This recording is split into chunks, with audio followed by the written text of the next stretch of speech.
مرض القولون العصبي من الأمراض المزمنة التي تسبب إزعاجا شديدا للمصابين بالمرض، وقد أثبتت بعض الدراسات التي أجريت حول العالم أن تناول بعض الأغذية والأعشاب قد يساهم في تهدئة وتخفيف حدة آلام وأعراض القولون العصبي. ويفضل استعمال هذه الأغذية والأعشاب الطبيعية بعد استشارة طبيبك المشرف على علاجك.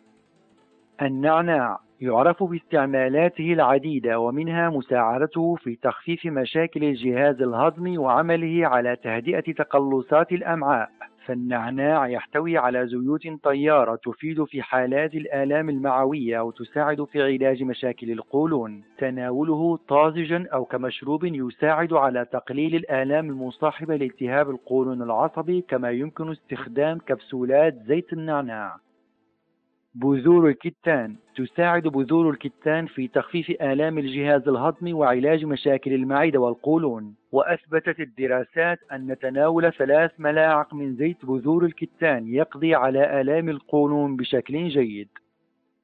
الترمس. فوائد الترمس مذهلة في علاج القولون العصبي، حيث إنه يتميز باحتوائه على نسبة عالية من الألياف. وفوائد هذه الألياف تكمن في قدرتها على التخلص من الإمساك الناتج عن التهاب القولون، وتعمل على تنظيف المعدة تماما من شوائبها. كما أن من فوائد الترمس قدرته على تنشيط عملية الهضم التي تتأثر كثيرا بالتهاب القولون.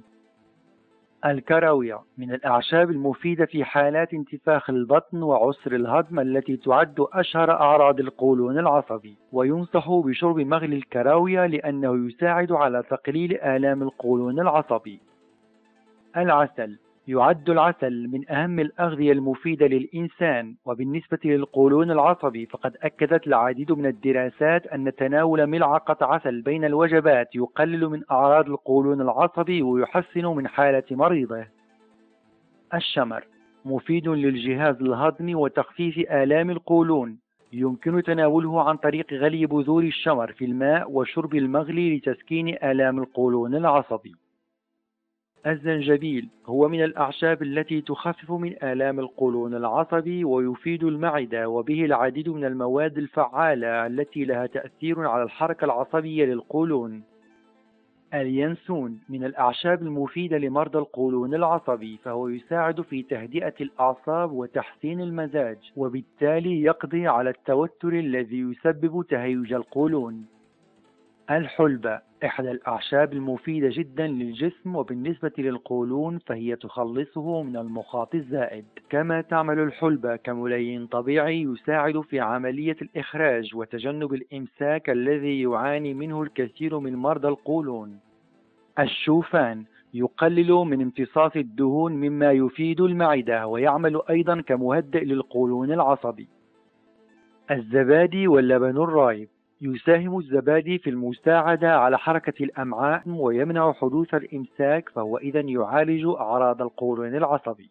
وينصح مرضى القولون العصبي أيضا بتناول الخضروات الورقية الغنية بالألياف، لأنها تحسن حركة الأمعاء وتساعد على الهضم وتمنع الإمساك. كما على مرضى القولون أن يسيطروا على مشاعرهم وانفعالاتهم، حيث قد يتسبب التوتر الزائد أو القلق الشديد في زيادة حدة أعراض القولون العصبي.